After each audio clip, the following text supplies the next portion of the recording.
In de loop van dit jaar of begin volgend jaar lopen op deze aardbol 7 miljard mensen rond.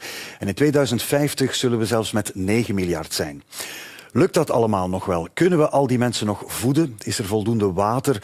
En hoe kunnen die mensen zich verwarmen als straks de fossiele brandstoffen op zijn? Ter zake onderzoekt dat een hele week. Anne Bruinings en Guy de Trooijer.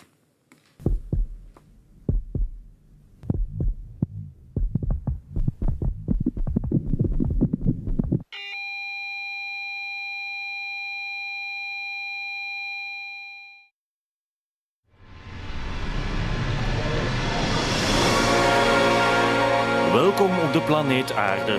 Er leven miljoenen verschillende soorten, maar slechts één domineert al de rest: de mens. En ons aantal blijft groeien. 80 million more per year, 1.5 million more per week, 250,000 more per day, 10,000 per hour, 3 per second. This growth will definitely stop one day because the planet is finite. And when it does, it will either stop sooner by fewer births, the humane way, or later by more deaths, nature's way, famine, disease and war.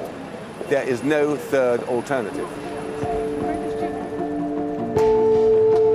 De Britse demograaf Roger Martin voert al jaren campagne om de wereld te waarschuwen voor de gevaren van overbevolking.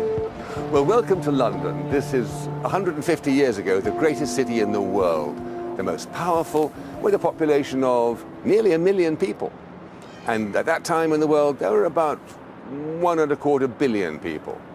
Well, now, as you know, there are 7 billion people out there, and there are 300 cities over 1 million, and many now in the 10 million and 20 million. Half the world is in cities now. It started with agriculture in 10,000 years ago, when people invented a system of artificial death control. And previously, we'd just been like any other wild species. So when food was plentiful, there were plenty of us, and when the rains failed, we were few. With agriculture, it changed, but it changed dramatically with industry, starting in this country 250 years ago. En die groei is gigantisch. Dit jaar halen we de kaap van 7 miljard. In 2050 zullen we met 9 miljard mensen op aarde zijn. In Afrika zal de bevolking de komende 40 jaar verdubbelen. Dan zullen er 2 miljard Afrikanen zijn. Een ramp voor Afrika, volgens Roger Martin. About 25 years ago, I was deputy ambassador in Zimbabwe. And I noticed that Zimbabwe's population at that time was growing by 3.5% per year, very rapidly. So I went to my friend, Bernard Chizero, the first economy minister, and said, Bernard, do you realize this means your economy has to grow in real terms every year, 3.5%, just to stand still in per capita income? And he was normally a very mild man, but he got quite angry with me. He said, of course I know that, he said. Of course I know that we have to grow at a speed we cannot possibly achieve. So of course I know we'll all get poorer until we can get our population growth rate down. Don't tell me, he said, tell the other idiots. And I've been telling the other idiots, as it were, ever since.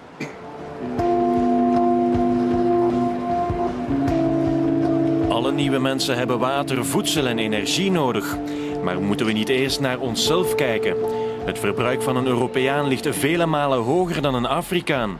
Ook al daalt de bevolking in Europa lichtjes naar 691 miljoen. All environmental problems boil down to just two things. Too many people consuming too much stuff. And we, the rich, consume far too much stuff. And yet people won't talk about it. When did you last see an environmental report or a report on traffic or commodity prices, the price of oil, the food crisis worldwide, the problems of development and poverty, water supplies running dry, flooding? When did you hear any big report on these which said, and it would be easier to solve with fewer people and impossible with ever more? They always say, it's not population, it's one of those other things. They are all problems, but population stability is essential for solving all the others. Maar wat is dan de oplossing? Want alleen al in Azië komen er tegen 2050 1 miljard mensen bij, tot dik 5 miljard mensen. There are 220 million women in the world who can't get birth control, they can't get family planning. And we want to, first of all, simply empower and enable them to get the family planning that they want. And if you give women control of their own fertility, they have fewer babies.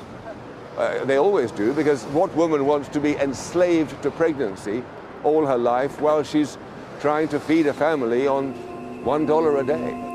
De vraag blijft: hoeveel mensen kunnen er leven op aarde?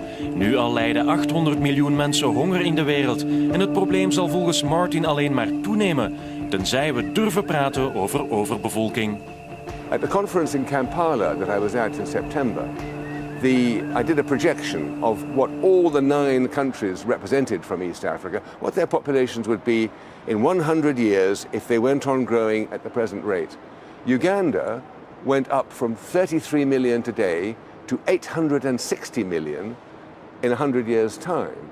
And I showed it to the minister, presented it to the conference. Everyone understood this is completely impossible. We must stop miles before then, because it's physically impossible to have 860 million Ugandans. The point is, as I said, it will either stop sooner by fewer births or later by more deaths. Those are the choices.